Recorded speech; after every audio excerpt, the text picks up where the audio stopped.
பத்தி கேட்கிறேன். நாம காசு கொடுத்து படம் பாக்குறதுனால தானே அவன் அந்த நிலைமையில இருக்கான். அப்ப யார் முதலாளி? நாம தானே. நாம வேகாத வெயில நின்றுட்டு இருப்போம். அவன் ஏசி கார்ல நாயை பக்கத்துல உட்கார வச்சு கட்டி பிடிச்சுக்கிட்டு ஒன்னு நாயை விட கவனமா மாதிரி பார்க்காத மாதிரி போய்கிட்டே இருப்பான். நீ அவன் காருக்கு பின்னாடி வாழ்க வாழ்க வாழ்க்கைன்னு கையை தட்டிக்கிட்டே ஓடுவ.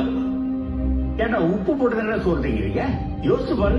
நீ ரசிகனா இருக்கிற எந்த ஒரு நடிகருடைய பிள்ளையாவது இன்னொரு நடிகருக்கு ரசிகனா இருந்து அவனுக்கு கட் அவுட் வச்சு பாலாபிஷேகம் பண்ணி அவனுடைய வாழ்க்கையை நாசம் பண்ணிக்கிட்டு இருக்கானா?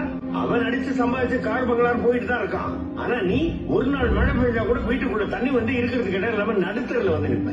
ஏன் அன்னைக்கு நீ ரசிகனா இருக்கிற எவனாவது உன்னை வீட்டுக்குள்ள சேர்த்துக்க வேண்டியதானே? வெறும் படத்துலையும் மேடையிலையும் மட்டும் உன் காலுக்கு செருப்பா இருப்பேன்னு பேசிட்டு நீ உதவின்னு அவன் வீட்டு வாசலுக்கு போய் நின்னு ஒரு செருப்பாலையை அடிச்சு தொடுத்துவான். நீ எங்கயோ உன் வேலையை பார்த்துட்டு இருக்க, அவன் எங்கயோ அவன் வேலையை பார்த்துட்டு இருக்கான். இப்படி உனக்காக எதுவுமே செய்ய முடியாது ஒருத்தனுக்காக உன் வாழ்க்கையை அர்ப்பணிச்சு நாசமாக்கி வீண் செலவு பண்ணி குடும்பத்தை கவனிக்காம அடுத்த குடும்பத்தை அசிங்கமா திக்கிட்டு என்ன பைத்தியக்காரங்களா? இன்னும் எத்தனை வருஷத்துக்கு எப்படி இருப்பீங்க?